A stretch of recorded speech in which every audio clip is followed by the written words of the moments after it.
Hi, my name is Joe Krahulik. I'm Jake Hartmeister. My name is Mitchell Sassman. My name is Andy Krahulik, and I'm a Gamma Cycler. And I'm a Gamma Cyclist. And I'm a Gamma Cycler. And I'm a Gamma Cyclist.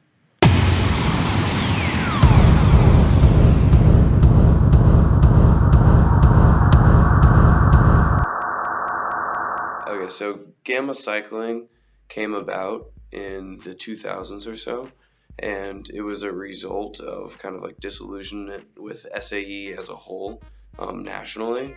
And I think it was really our chapter set way of saying here at SAE Indiana Gamma that we are the bright future for SAE, and that the national chapter as a whole really doesn't stand for us. We thought we found a way of being more excellent and better than a lot of the other chapters, SAE nationally.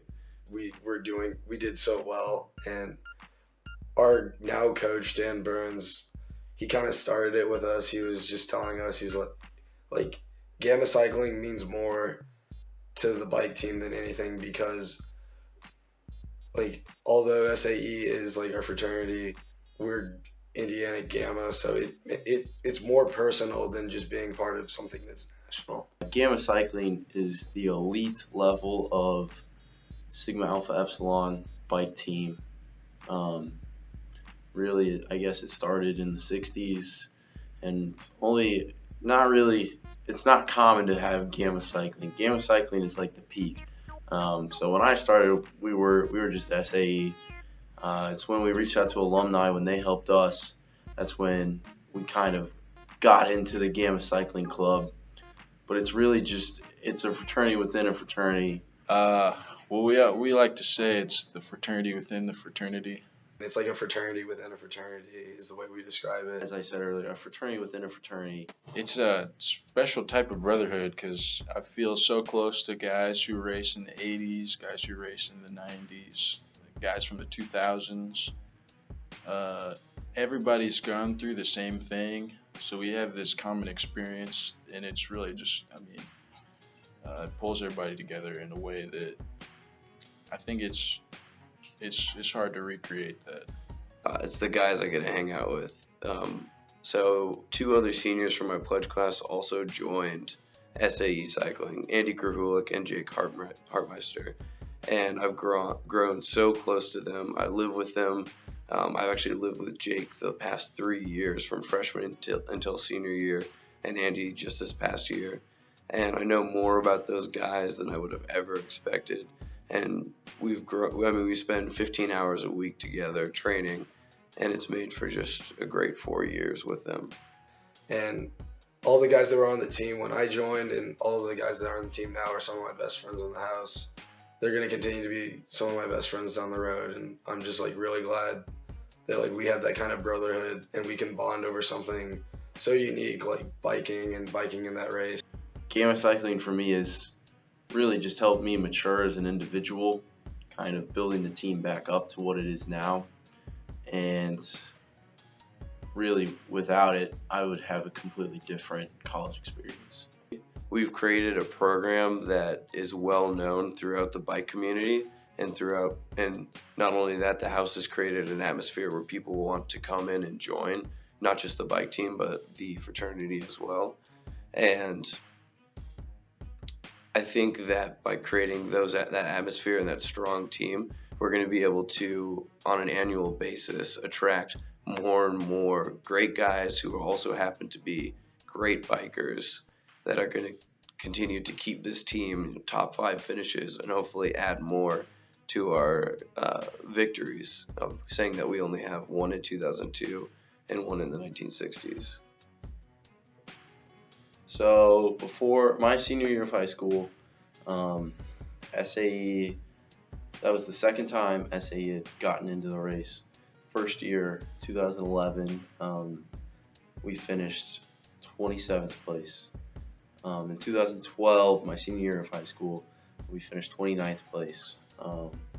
I came in February of 2013 with a group of 4 juniors, and we did our rollers in a family room, no air conditioning. We had no idea what we were doing. and that year we finished 18th place after qualifying 14th. At that point, my pledge brother, Andy Krahulik, was the best rider on the team by far. And, like, I was just sitting there, I go, if Andy can do it, I can do it. And I was like, I'm going to try and be better than Andy. It never happened. And also under the guidance of Andy, who always would coach us, and with the recruit of Joe Krahulik, we pulled together even further and grew the team and grew the atmosphere. And we finished 4th my junior year. And that was, I mean, finishing 4th was awesome. It was something we never expected to achieve, but it wasn't good enough for us. We wanted to continue to grow and continue to get even better. We wanted to be known as one of the perennial elite teams. So from there, the same 4 core riders from last year, along with some other additions, set out to train and to try and win the race. And this past year, we placed 2nd, which was a fantastic finish. But if I know anything about this team, we're going to continue to grow and do even better in following years. We had 4 returning riders. So we go through the pre-race ceremonies. Everything's looking good. Andy has a good first set. That's my older brother. He was our captain as well. Good first set. A bit of a rough exchange to me, but, fit back into the pack. Then probably about 10 laps later, Charlie Hicks from SIG-EP, looking at you, takes me down. That put us down about a third of a lap, maybe half a lap, which for us was very bad because teams wanted to eliminate us as soon as possible. So the pace went up. Thankfully, Joe was able to put in about 5 to 6 laps of hard effort trying to catch. Our senior, Mitchell Sassman, closed it within 3 laps after that. So at that point, we felt we were comfortable. I knew Joe was hurt.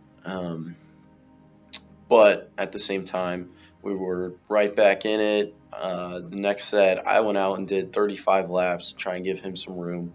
And Andy just got in there and did more laps than any single man should be able to do at the pace he was doing them. And Joe, I don't know how he did it, managed to get back on the bike and keep going and keep fighting. But we made it back in, no problems. Go back through the rotation, all good, staying at the front, doing what we wanted to do. I get my second set, and maybe 5-6 laps in, I go down again. And went into turn 1 with way too much speed and slid out, hit his head on the cement gutter, got back up, ran toward the bike, and as he ran toward the bike, a bike actually clipped his leg, which caused a massive pileup. We didn't know what I'd be able to do for the rest of the race. I was pretty bloody and apparently concussed, but If they had any sort of concussion testing protocol at the race, he wouldn't have been allowed back on a bike because he was that messed up. But the bigger issue was Joe was noticeably injured. We didn't know the severity at the time, but he was concussed and suffered some nerve tissue damage in his elbow.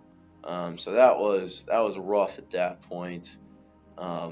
For good or for bad, he's an incredible trooper, so he kept trying to get up and riding and didn't tell us it was that bad. Just a lot of open wounds that had to be cleaned out after the race, which was traumatic. The track is made out of cinder, so anytime you go down, you're going to have open cuts with cinders in them that have to be scrubbed out with a toothbrush. So, see on my arm here, it's can't see any of it. I'll spare the details, but yeah, just big, probably 4x8 inch skin that's just gone. Patches like that on my calf, quad, up by my hips too, and then additionally a concussion that I got on that lap 102 crash. And Joe came back in, did a few laps, said he was good for the sprint. So around lap 175, I believe, I went in and just tried to make the pace as fast as possible because we knew we were hoping to get rid of Delts. I after an exchange. But Delt's top rider, Luke Tormello, was strong, held on, as did the Black Key Bulls.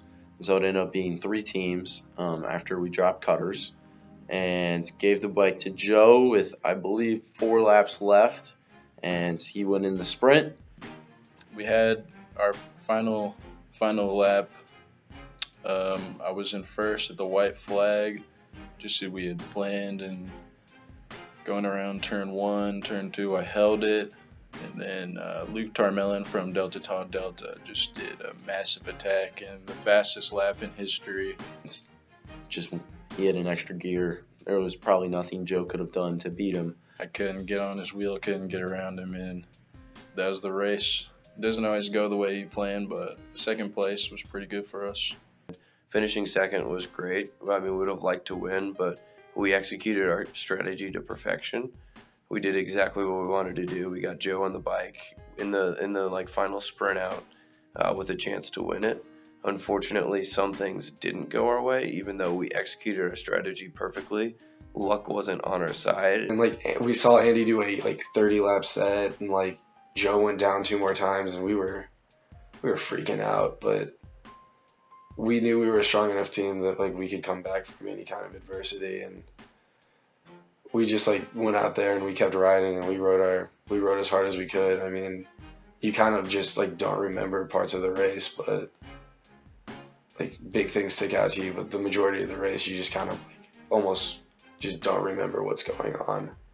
And like I remember those things distinctly. And then at the very end, watching Joe after like 2 crashes get out there and finish for our team, I just remember freaking out. I was so happy. On one hand, it's unfortunate to get so close to the championship and not achieve it in my 4 years.